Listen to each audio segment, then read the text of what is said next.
Oh yeah, I meant to tell you we got our foster kid in this Oh, that's weekend. good. That's good. All right, we are live. Here we All go. right, awesome.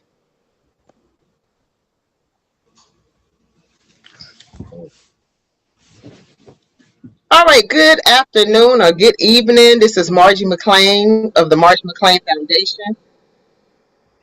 And so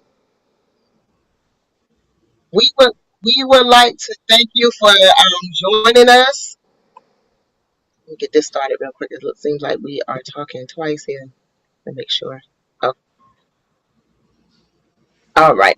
So thank you for again for joining us. My name is Margie McLean of the Margie McLean Foundation, where we are cultivating and fostering um, citizens for the 21st century and beyond. As you know, this is our teen talk show, My Mind Matters. And the reason why I call it My Mind Matters is because we want to make sure that our kids know that whatever they're going through matters to us. And today we are doing part two of our teen suicide prevention workshop. And so I have with me uh, Reverend George Coates. He's going to come on and give us a little bit of his experience with teen suicide.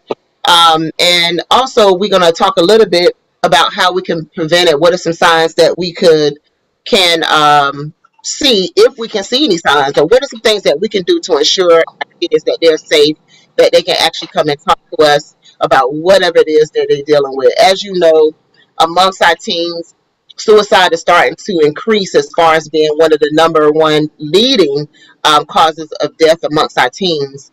And that says something about today and the culture of today and what our teens are actually dealing with and going through and feeling like they have no one to talk to. As we know, parents can be a little busy with work and bills, and they have a lot of things going on themselves, and sometimes not intentionally we kind of not look at our kids and not pay attention to our children and what they possibly have, or the kids feel like they don't have anyone to talk to.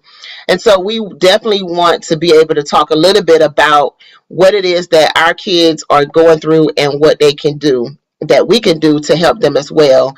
Now, again, our teen talk show is for us to really talk to our teens. So we definitely want to get more of our teens on here to come on and talk about what it is that they actually are dealing with and how we can actually help them through that. We want to hear what they have to say, and we can talk to them about whatever is on their mind. So if you know any teens that would love to be on our talk show, please contact me at Margie McLean Foundation at gmail.com. So before we get started, we are going to show a quick commercial, if I can, about our Diva Self-Care and Wellness retreat that's coming up in November 18th through the 20th. Again, this is for us because we as adults are going through a lot. We have been through a lot in the past 2 years, and so we want to try to go somewhere where we can love on each other. We can get rid of those things that are weighing us down and come back and refresh. So let's go ahead and look at our video that's coming up, our quick commercial break before we get started on this.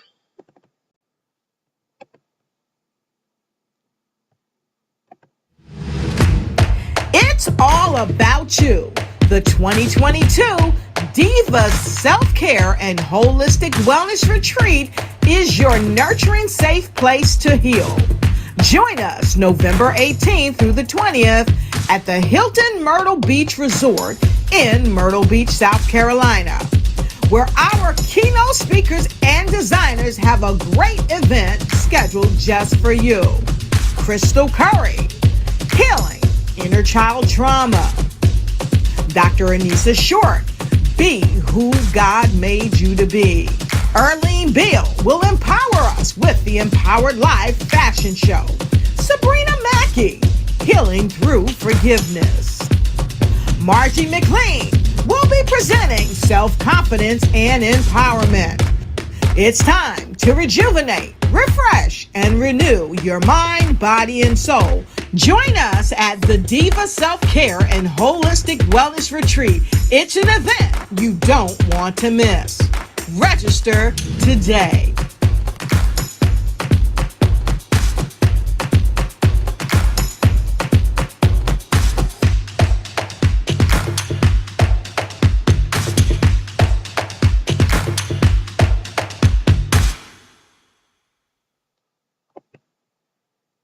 But yeah. All right, so let's go ahead and get started. Now, again, we talked about last week. We talked about last month. We talked about teen suicide prevention, and we had a couple of our members of our community that was on to talk about their experience, whether it was a parent or either someone that they knew who had committed suicide. And so, want to get your take on your experience, Reverend Coates, on suicide prevention. Well, it's several things. Give me just 1 second before I get started. Hold on 1 minute. And while he is dealing with that, I will also talk about my my experience. You know, I had a college friend who committed suicide, and the signs wasn't there. Someone that me and Reverend Cope both knew, and the signs just were not there. And so we just want to make sure that, you know, it was just kind of just beyond me. You know, when you see them 1 minute and they happy, they, you know, this person was ready to graduate and ready to start a position at a job that I was at. And so then the next month I hear that, you know, this person has committed suicide. So it was kind of beyond me, because it was like last month they was happy, and now you're telling me that they just had so much going on that they decided to take their life. And so I just could not believe it. And so it was just me looking like, what are the signs? Did I see anything? Was it something that I didn't see? Was it something I was supposed to see? Did I just missed it? And, you know, to this day, I still, you know, just kind of beyond me. And it's been over, I want to say, I've been out of college, maybe over 20, actually over 20 years that this has happened, because it was right after I had graduated. I graduated in 2000, so I think 2001. Yep, 2001. And so at that time, it was just kind of beyond me. So I'm gonna just move it over to Reverend Coates for him to give us just his experience with suicide. Well, besides our mutual friend, and I went through the same kind of emotions as you. Did I miss something? Mm-hmm. It was also a young lady that committed suicide that I knew when I was a preteen. And there were really no signs. She did withdraw a little bit, but it wasn't major. You know, it was just like, okay, I'm going to get out of this club and that club. And, you know, we all kind of went to church together. So nobody saw her. She was still there and still active. And next thing you know, boom, you know, it happened. Mm-hmm. It didn't really, the gravity really didn't hit until a week later, like, you know, when we're going through our weekly activities and we don't see her. Mm-hmm. In the same token, I'm wondering if I missed something. On the same token, I'm wondering what can I do to help someone else? Mm-hmm. But even on a more personal note, I understand what it is to have suicidal ideations. I understand what it is to feel like you're by yourself and reach out to several people and they not be there.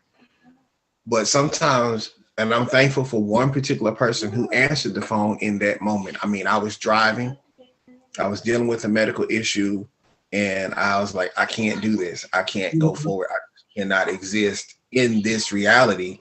And this particular person answered the phone and said, I will talk to you until you get to a safe place.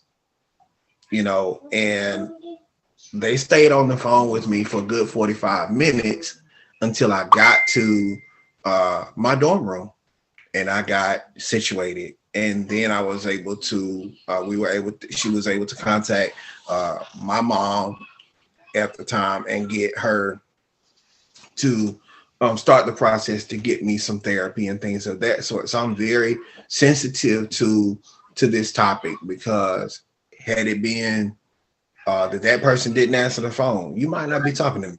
Right. You might be. And that happened in my early 20s, my early mid 20s. So it can come at any point in time if you have your plate too full, or if you see that, you know, there's a sudden illness that comes on and you don't know how to deal with it or how to cope with it. can happen. Teenagers, for example, they can be full on classes and trying to stack their plate with Right. various activities to keep out of peer pressure, or you'll be pressured into doing certain things to carry on the family legacy. I know I went to a high school that was big on family lineage and family legacy. My daddy went here, my granddaddy went here, my auntie and them, everybody graduated from here, and we all alumni come back for the consolidated reunion. Mhm. It's an interesting thing to see a high school do that. You see it in college, but not so much in high school. But Right. this is historic high school, and we all pride ourselves on that. This is not an infomercial for them, but it is what it is. And when someone goes through something, we all know about it, regardless of the class. So there have been cases where someone from classes 50 years ago has reached out to someone who just recently graduated who suffered a loss within their class. I myself have reached out to someone. We had some kids to pass away recently, and I reached out online and said, hey, we're here for you. Sometimes you need to have that sounding board. Mhm. You don't have that. Like our mutual friend, she had a sounding board, but she didn't use it adequately. And Right. she didn't let people know what was really going on. Mhm. Because I'm speaking for me. I can't speak for nobody else. Right. But if she told me what was good in that moment, I'd have got me in my boot and we would have went down there and handled some business. Right. Record. That's just how we were back in that day. We were family. We took care of one another. And I feel bad that particular individual did not feel comfortable enough to come to us Mhm. with that stuff. But sometimes we don't want to be judged. Right. Sometimes we don't want to be made fun of. Right. Sometimes we have a persona or an image to keep up. Mhm. Mhm. And if you got everything going for you, you got a job coming for you, how does it look if you tell somebody this is going on? Right. I got all of this coming for me, but I can't handle my stuff in my own home. Mhm. To me, it's not. I want to implore whoever may be out there watching this later on, or whoever may be watching this right now. It's not weakness to say I need help. Right. Not weakness to say I need help or I can't handle this. It's not. So please, if you feel overwhelmed in any way, shape, or form, let somebody else know so that they can help you.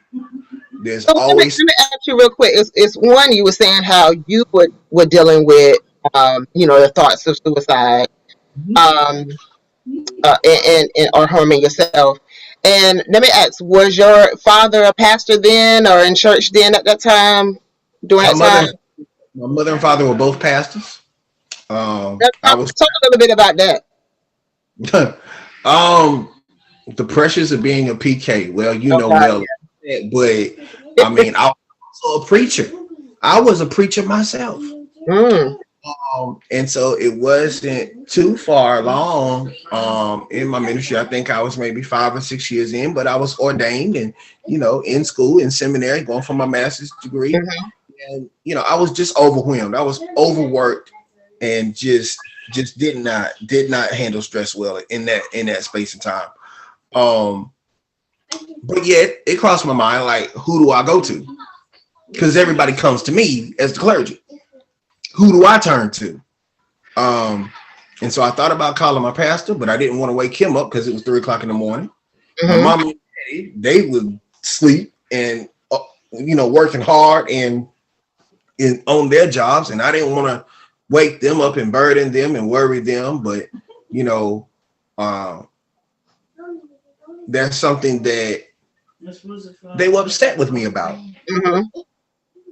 Once we got into therapy, why didn't you call us? Right. We wouldn't have been mad at you for calling us about that. Part of it was I needed a medication change. Mhm. And sometimes if you don't read the back of the label, you won't know that may be something that comes up. Yeah. Thankfully, I did. And I was like, look, I just need to talk to somebody till I get home and I can call the doctor and I can call my mama and I can get my mind right. In the place to just stop and call somebody. And I recognize that, you know. So for me, it was one of those things where I just had to really get somewhere safe and get somebody else involved. But the pressures of being a preacher's kid is real, man. It is. And sometimes we as preacher's kids, we don't have somebody we can talk to that we know ain't gonna spread it. Right. You know? Right. Girl, they called me and they was about to do. They were about to commit suicide. They dealing with this and they dealing with that and they sick and they don't want to tell nobody. But that's just between you and me. You know that we scared of that. Living in the fishbowl. That's hard. Any sort of notoriety. It don't have to be a preacher's kid, but it can be anybody. Your parents can be big time in the medical field or big time in this or big time in that. And you live up to the hype that these are my people. These are my parents, my family. This is where I come from. That kind of pressure is real, especially in our community. Yeah, we can put black folk, I can speak for black folk, we put people on a pedestal just for making a hole in one on the golf course. You know? Right. They got lucky because the wind went the right way and they got in. But, you know, so we quick to put people on a pedestal. And so that's something that we as African Americans are guilty of. I can say that because I am one, so don't get mad at me. But, you know, we do that. We do that. Somebody preach one good sermon, say one good speech. We're ready to send them off to the bishop and say, hey, they need the pastor. They need to. No, not necessarily. We need to allow people to get their gifts and understand what they are, and allow them to tell us how far they want to go. Don't just put them up on a pedestal because it looks good for us to do that. Right. Now, I'm the first one to kick the pedestal down. But so let's talk about the kids. It was something that you just said was about the name. And we think about, let's say, for instance, you come from this lineage of like academia. And let's say, for instance, you go to school and it just skipped you. That gene just skipped you. Yeah. But because your name is this, you know, we can also put pressure on our teens. Now, my question is, in the education system, is it possible that our children are having that pressure within the education system as well? Oh, yeah. Especially if you go to the same school or are still in the same community as your parents, that's very easy to happen. You know, I'm glad that I did not live in the same hometown as my parents were from, because I would be held up to a great expectation. You know, so I'm grateful for that. But in the same instance, I ran into people that knew my daddy. Right. Same. In Greensboro, where I grew up, and they're like, yeah, I remember your daddy. He was so smart and this and that and third. And thankfully, it didn't skip me that bad till I got to high school. I think that was all right. You know, I did pretty well. But if you hit a rough patch in your journey, sometimes that can be demoralizing. Yeah. I know for me, it was a real self-esteem crisis when I got my first C or first D. It was like, whoa, that ain't nothing I'm used to, and I ain't about to get whipped now. But I mean, you know, it was a struggle for me. Chemistry, in particular, in high school, struggle. Not only because I was at a different school, but also than I was accustomed to going to, but also because my teacher got sick. And had several different subs. They taught a different way, and I just couldn't grasp it. My only saving grace was I passed the state exam, or I would have failed the course. Yeah. So, I mean, but that was so much stress to deal with that at such a young age. Like, if I failed chemistry and my dad was a biochem major in college, how's that gonna look? Yeah, that did cross my mind. It did. Thankfully, I passed, so I didn't have to go through all of that. But the thought of that is unreal. the pressure that I felt in that moment was unreal. So, yeah. And I can identify with any high schooler that's like, look, I can't do this. Mm-hmm. I don't know how I can complete this. And sometimes we need to ask for help to get tutoring. And sometimes we need to just, swallow that pill and find somebody that's good at it that can help you. But if you don't know the resources in your community, that could be a problem. Yeah. I know I was growing up, we had those people's numbers. It was tight knit. Yeah. You could call another teacher and that other teacher could hook you up with their girlfriend or their guy friend and say, hey, you could talk to them. Mm-hmm. Mm-hmm. Couple of phone calls and you had some help is what I'm saying. Right. In that nowadays, people are so disjointed and so focused on digital communication that inner working of communal life is not there as much as it used to be. Mm-hmm. So kids are isolated and they cannot make those phone calls to reach out for help in those pressure situations. I'm gonna say, as an educator, one of the things we're missing now is for kids in school to have a teacher. When we was growing up, we had teachers that we can go and sit in their classroom doing their planning, and we can really talk to them, and they would sit and talk with us. Now in school, we're so busy because the teachers are in meetings after meetings after meetings. A kid want to come and talk to you like, baby, I can't right now because I got to go to this meeting, or I have a duty I got to do. I got to do lunch duty. I don't have time. Let me get back with me. But then I have something else I'm going to end up doing. And then the kid to go through the whole day not talking to the teacher, because I would just say one also, because somebody may say, well, you have counselors. Well, some of the counselors' kids don't feel comfortable because the counselor's only going to do what, they're like trained to do. But at the same time, and they're gonna think on the side of a counselor, whereas with a teacher can be almost like a parent for a student. I don't know how many kids that come to me and say I'm almost like their mom, and I just listen to them and just let them kind of talk it out or what so have you. But I also have done behavioral health counseling as well. So, but it used to be a time when you had that teacher that you could always go to, or the teacher would just, if no more than come by the classroom to see how you're doing. But because our teachers are so busy now, and I'm just one, we in meetings after meetings because of data and this, that, and the other, and we don't really have that time to really interact with our kids to make sure we know if they're okay.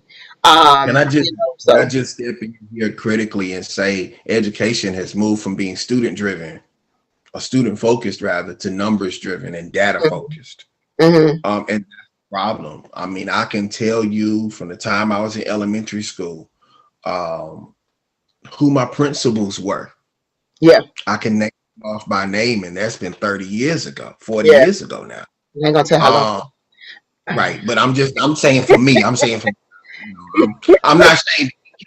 amen. But I can name them by name, can tell you the neighborhood that they lived in. And then as I went through school, a lot of the teachers were classmates with one another, either in high school or college. Mm-hmm. And they came back to their alma mater to teach. Yeah. Okay. This is real talk, man. Some of the teachers you had taught your parents before. They've been there that long. Like I had a teacher who taught my mom. Some of the teachers, some of the teachers were classmates with the students' parents. So they'd be like, "Oh, where your mama live? Don't worry, I'm gonna talk to her in a minute." So you talk about a village. Is it a real village? Yeah. And if you weren't a part of that village growing up, you were adopted into it. Right. Association. You went to the same church as somebody, or you were in the same denomination, so you seen each other at the quarterly meeting or 6-month meeting or annual meeting. I had a coach who went to a sister church. I was born and raised United Methodist, and they went to another church, but we would always see each other at different meetings. And then he became my teacher, and when they hit the school, and I did not talk, I was in shock. Mm-hmm. Okay. One of my beloved teachers that had invested in me was going to send me to Juilliard on her name. Mm-hmm. I mean, when I say send me to Juilliard, she was working on the paperwork and I was in the 7th grade.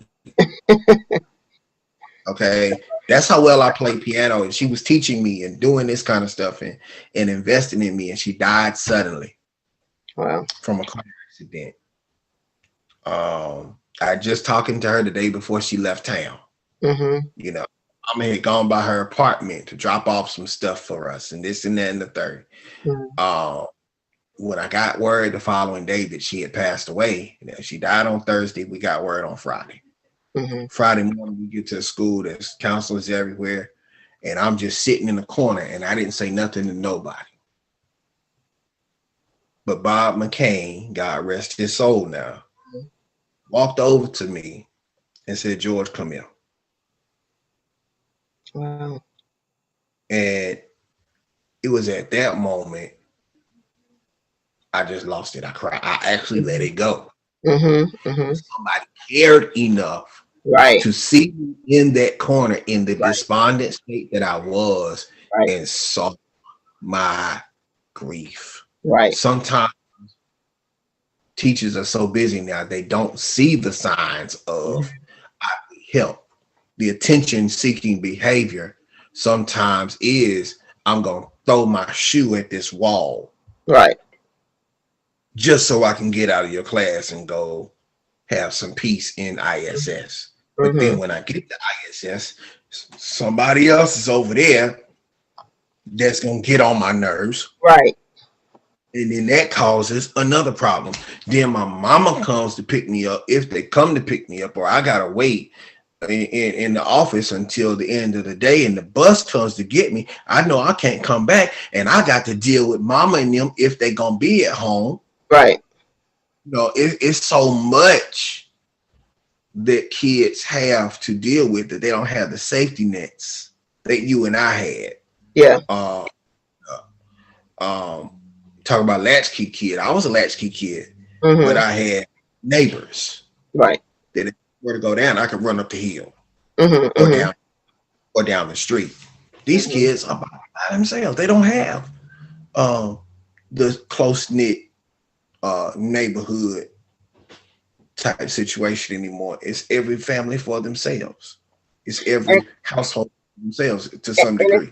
And it's kind of sad that the kids do not have that outlet, which caused them to think that not what was me, but I don't matter anymore. Then you have you think about all that you said on top of maybe being bullied or. Listen, let's go ahead and put social media out there as well. Social media, they see all kind of stuff on social media. So I'm not pretty enough based on social media and the likes. So I put this picture of me. I don't get all the likes. I'm not as pretty as the next person. Somebody may say something about my moles. So now, that's a big thing or what so have you. And so social media, I think, also kind of adds to that. Our kids just have so much access that we didn't have growing up. And I thank God we didn't have the access because half of the stuff on social media now, these kids don't need to see and they see everything. So now you have the Facebook and the Instagram models, and it's just now I'm comparing myself to you because this guy think this girl is pretty and don't think I'm pretty.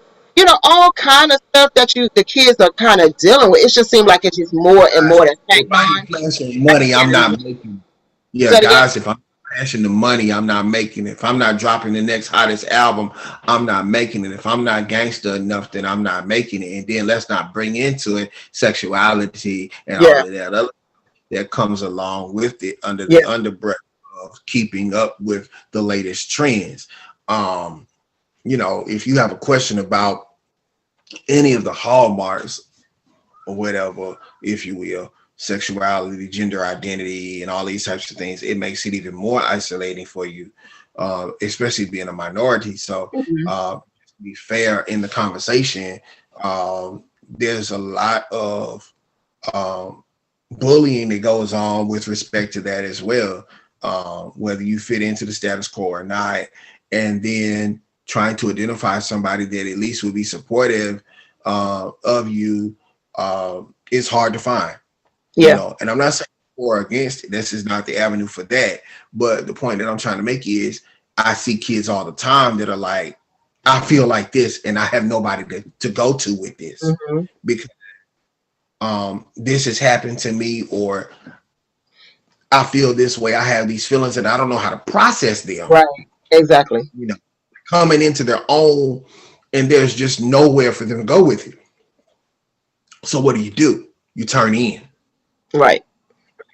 You turn in and you bottle it up and you repress it, and then either it comes out in way left, and you go into this really really weird type of spin on things, and you may be predatory, or you may become isolated, or you may become this or that, or have some sort of mental break, or you turn out and you go the other way with it. And so, you know, it's just concerning to me that our youth really cannot identify people that they trust. Right. That's so sad. Yeah. That they can go to, because half the time the people you think you can trust have this secret lifestyle, and becoming victimized by these people that have been placed in positions. Here I go back to the pedestal again, because they sound good, because they look good. You look over quality and you look over character to put the person you think should be in the position, and all they did was sweep their dirty skeletons under the rug. And then when the slip comes to them, they see an opportunity to now be a predator and do what you do, and prey on an innocent person and scar them for life, which then in turn make them want to commit suicide. You see what I'm saying? So it's hard.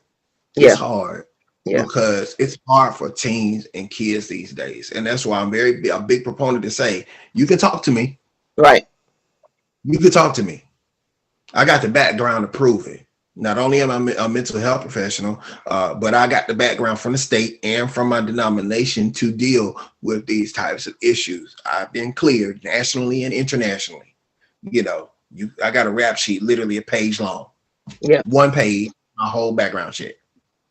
And, you know, as an educator, you know, you have to tell the educators it's okay to take a few minutes and don't bog the kids down with academics. You know, I have a student now who barely gets sleep. Like, you know, this child has, I mean, just rings in his eyes, and he's just in middle school already. Like, you know, to the point where they look like black eyes, but it's just ring where he's not getting sleep. I have another child who, you know, he had, you could tell he has some anger problems. So now I have a boxing glove or a boxing ball in my room, and then I have another room behind in my office, like an office area. So what I did was I turned the office area into what we call a scream room. So I told the kids, anytime you want to just come and scream or what so have you, whatever you want to do, take it in there, scream in there, do what you have to do, let it go. And it was like, well, you know, can I use profanity? I said, try not to do too much, but do what you got to do. Just go back there. No one's going to hear you. If you need to come in here and let loose of some of the energy, or you upset, instead of taking it out on the next teacher or taking it out on a student, come on here and hit the ball sometimes, the boxing ball or what so have you when you get an opportunity. You know, the kid who doesn't get that much sleep and he has me first thing in the morning, I give him 10 minutes. All right, you got 10 minutes to lay your head down. After that, 10 minutes is mine. If you want to get at least 10-minute nap because you're not getting, obviously, some sleep at home, do that. Those are the type of things that the kids know that you are watching them and seeing them, and that you care. That makes a difference when you give them an outlet, because they don't have that outlet. I remember, I can't remember who it was, but it was a speaker that I saw. I don't know if I was here or living in Virginia at that time, but he had a male group, and what he would do is he would take them camping, you know, to get a couple of men mentors, and the guys, he would take them camping, and he would let them go into the woods, and they would get one tree, and wherever they're at, and they just get to scream and yell at whoever, whether it's their father, whether it's their mother, whatever. They just get to get it all out. No one will hear them, and they can scream whatever they want to get that out, because, you know, in our community, sometimes we can try to tell you how we feel as a, you know, teens can tell us how we feel. Now, I'm just saying how we was growing up. We could try to tell our parents how we feel, but it'd be talking back, or we being smart. And it's like, no, I'm really trying to let you know how I'm feeling as a kid, but it doesn't matter because I'm a kid, and your feelings doesn't matter. You know, I'm the adult, and whatever I say goes. And sometimes we do What that. you say was not heard. Got So I'm learning not to necessarily do that, but at the same time, I'm teaching the kids how to actually talk, because sometimes not what you say is how you say it. So one of the things I do is when my students is upset, I bring them to my classroom, I let them sit, and I just let them talk whatever they I got to talk out, and then I just be like, "Are you finished? Are you done? Okay." So allow us break down this. How do you feel about this? Why do you feel like this? And a lot of times when I allow them to talk it out, then they really come to the realization like, man, I shouldn't have done that. I know I'm angry, this, that, and the other. This is really what's happening. And then we can get them to the right resources that they need to help them. But a lot of times we don't do that, one, as you. educators and as parents. As adults, period, sometimes we do not do that. We kind of push them to the side, go in your room, play your video games, and we just don't know what our kids are dealing with. We don't know what's in their cell phones that they're dealing with. What are the things they're seeing? Are they being cyberbullied? Is it something that happened? Someone found out? Because sometimes, I would say also, adults talk in front of their kids sometimes when they shouldn't be. We didn't grow up where kids was in the room with adults. And so sometimes now adults just talk all in front Right. of the kids and go back and tell the kid, well, my mama said, and next thing you know, all your business out. So now that's the issue as well. So mental health problems, I think, one, we need to talk more about that in our community, talk about it more in the church. Prayer is not all that you need. You need to get a counselor. I would say that for me, it took me 2 years before I got a grief counselor. I finally did. And things like that, was able to talk out what I need to talk out. But with that being said, we definitely need to make sure that we have those in our churches, in our schools, places where people can come in. Also, bring people inside the school to talk to the kids. A lot of times, school is probably the only place where the kid is getting attention. The only place where they're getting attention. Right. And so, with that being said, we definitely need to make sure that we're doing that for our kids. What do you think some of the signs, if we see any, what are some of the signs of a kid that may be depressed, possibly, thinking of suicide? Well, a lot of times they're giving away their possessions. A lot of times they are reducing their schedule or withdrawing from certain activities that they're frequenting. Mm-hmm. A lot of times they may be hyperactive and adding on to their schedule so Mm-hmm. they don't have to think about it. Mm-hmm. And sometimes they're Mm-hmm. predatory behavior. They'll be bullish towards people, or you'll see their whole countenance change. They used to be this bubbly individual, and now all of a sudden they got a chip on their shoulder everywhere they go. Mm-hmm. That type of stuff, and it can definitely happen, and has happened. Um, when you see somebody and this nice bubbly kid, and then all of a sudden they're wearing black all the time, it's time to talk to find out what's good. Why all this? I know, is black your favorite color? Yeah, okay. Why? Explore that, Mm-hmm. because it could be a musician that they like, and we need to figure out then, what is that musician talking about? Right. What music are they listening to? That's What is another being topic right there. said? Right. I'm not trying to go there either, but if the shoe fit, Yeah. but we need to figure out what's being said on the movie screen, what's being said on the TV screen, what's being said in the music that they're listening to. Mm-hmm. Certain music ain't allowed in my house. I'm not a tyrant, but certain music ain't allowed in my house. Right. Yes. If it's too much cussing in the movie, it ain't allowed in my house. Mm-hmm. I mean, and if it's a negative connotation of what my sons or my daughter should be internalizing, Right. I'm careful about what they watch, because they could take that and say, "Oh, I need to act like that." No. Yeah. I tell my kids, kings and queens in this house, or prince and princesses, and you Mm-hmm. better carry yourself as such. Mm-hmm. And watch. We try to do uplifting things, and although we real about what goes on in the hood, now we're gonna be real about it, but at the same time, we're very careful about that, because that's where a lot of messages start. but they're not talked about. Right. And so we have superfly, if you will, mentality about how the world works, but it's really like Boys in the Hood, Mm-hmm. but nobody talks about it. We glamorize street life, Mm-hmm.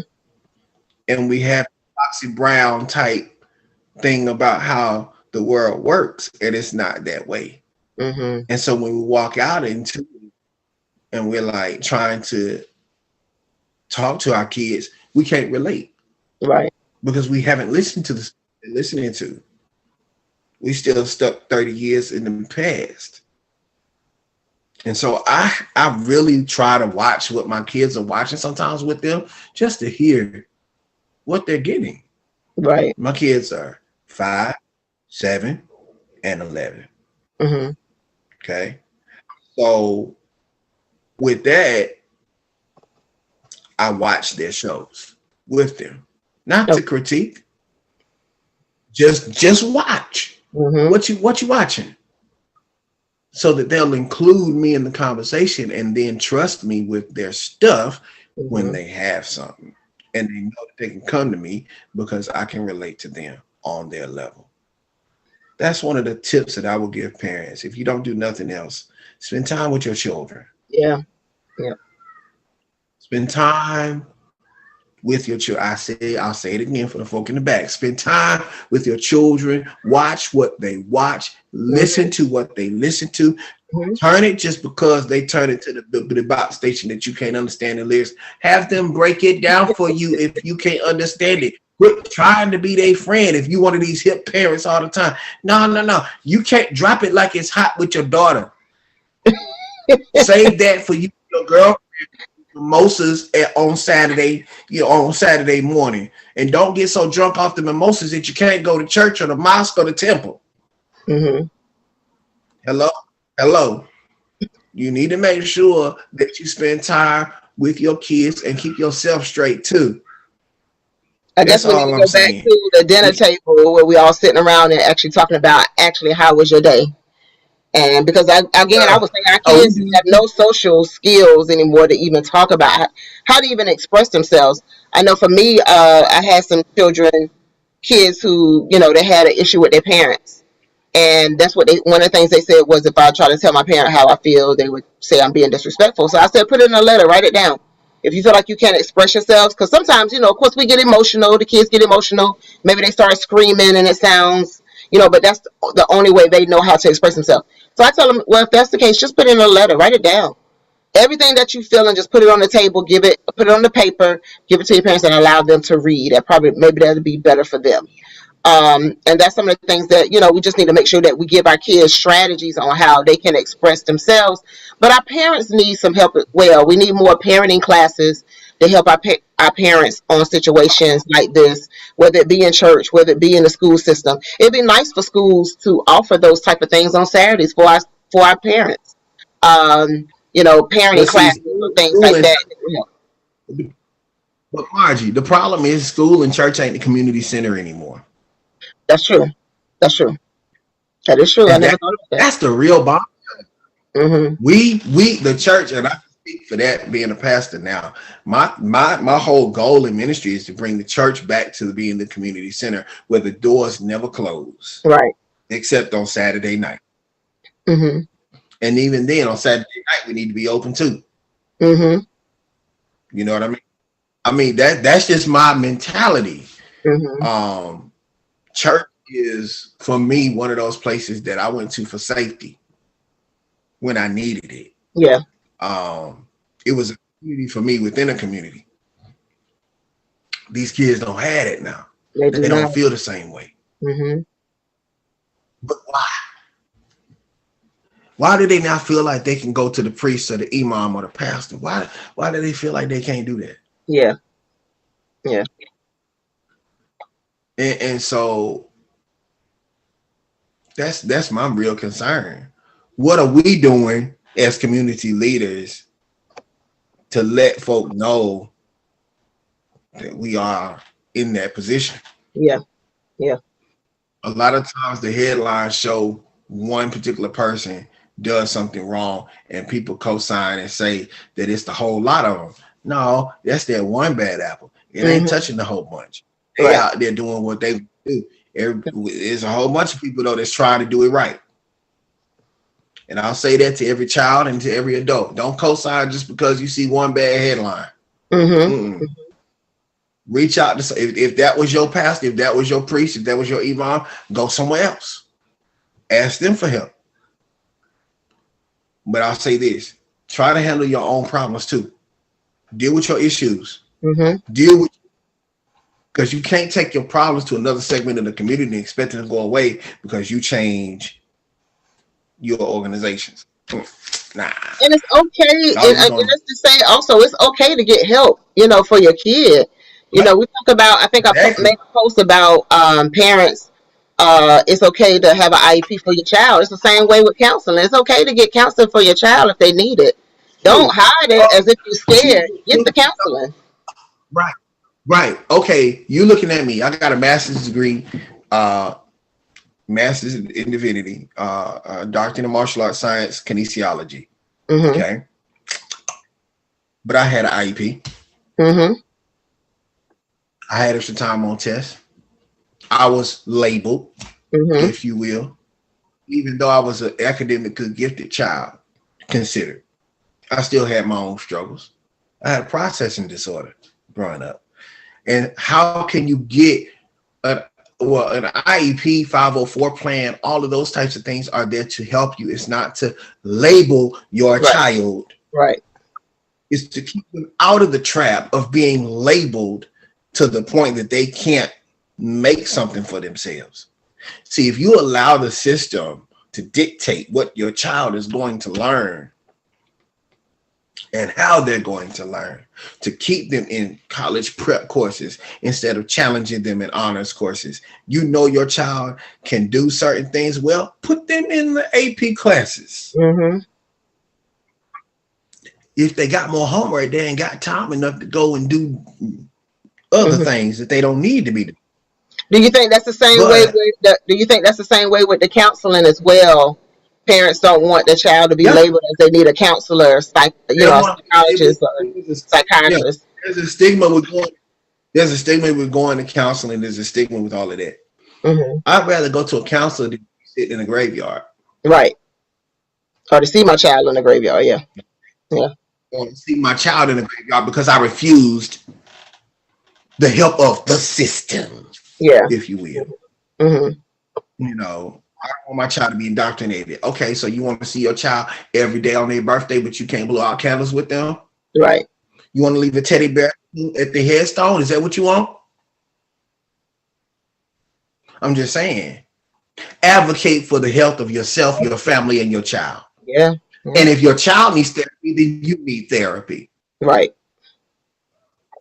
Sometimes you go through trauma and it affects your child. You think, oh, Jesus is going to handle it or God will get me through this. No, baby. You don't understand the trauma that you've gone through. Yes, you're resilient. Yes, you're strong. Yes, you're your own woman. Yes, you're your own man. And so let me say this to the fellas too, because let me tell you, it's a stigma with guys going to ask for help. It is. But I'm a guy that went for help. Yep, sure did. And since we're talking about it, I'm a domestic violence survivor. No, my wife didn't do it. It's before her. But yes, I wear purple for my guys too. Thank you. Let me say that out there too. It's no shame in any of that. Right. None of that. It made me who I am today. I am more cognizant of the issues now than I ever was before I went through what I went through. Right. And if I told you who it was, you wouldn't believe me. Because that person has such an impeccable, shall we say, reputation. But that's the case. That's the case with a lot of people. They have unresolved issues. Right. And you become the victim of being in the wrong place at the wrong time. So I don't blame that individual at all because they wound up getting help after the fact. And I wound up getting some help too. So now we're better people. You know what I mean? And I look at it like this. If that hadn't happened, they would have hurt somebody else too. Wow. So we are So close to the end. We are close to the end.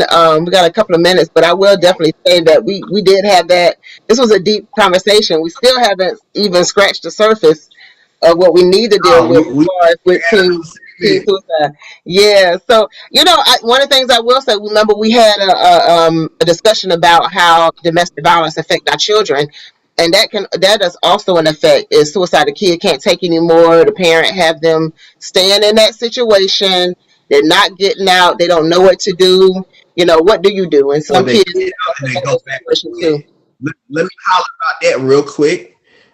Somebody real close to me has dealt with suicide because of that. Right.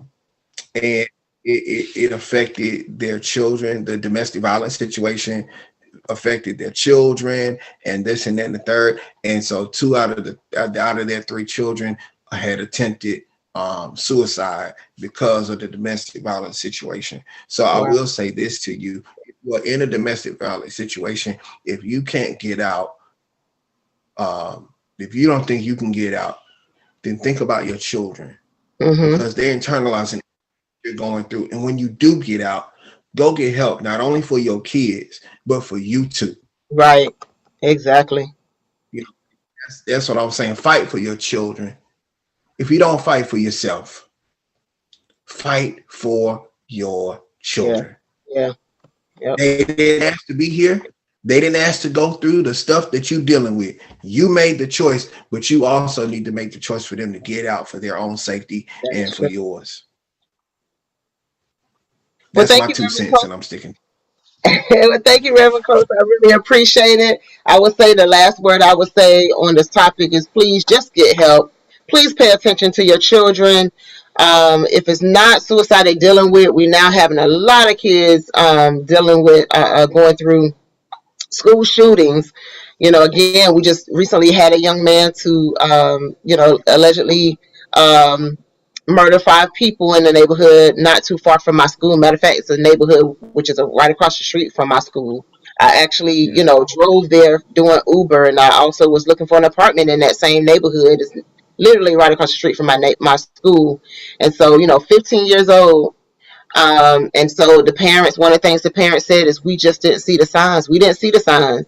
And the parent of the child Yeah. also lost their older son to this violence as well. Young man allegedly again shot his brother as well. So now this kid has to deal with the fact that, not only have you, killed murdered 5 people, you also one of those 5 is your brother. So now you have to deal with that, and so I'm pretty sure that is also going to be a mental some type of mental health issue that he's going to have to deal with. So, but thank you again. We're going to go ahead with our I have to get out of here because I have another call. But just to let you know, again, this is the Margie McLean Foundation. Reverend Coates is one of my board members, so I thank him for coming on and speaking with me.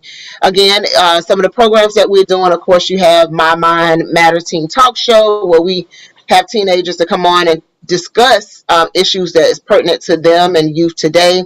We have the Girls Leadership Empowerment Summit, which is a leadership training for our middle and high school age girls to focus on local women as role models. We have our Rainbow Storytime that happens every second Monday at 6 o'clock, and this would be an opportunity for authors to come on and read their books. And again, we send these books out to our children to also support the authors as well. And we have our Ladies Equality Rites of Passage as well. And just to add on here, we have our community baby shower where we give like starter kits to our new moms and dads. And if you want more information about Margie McLean Foundation, you can find us at www.margiemcleanfoundation.org. And if you want, or you can follow us on Facebook, Instagram, LinkedIn, and Twitter.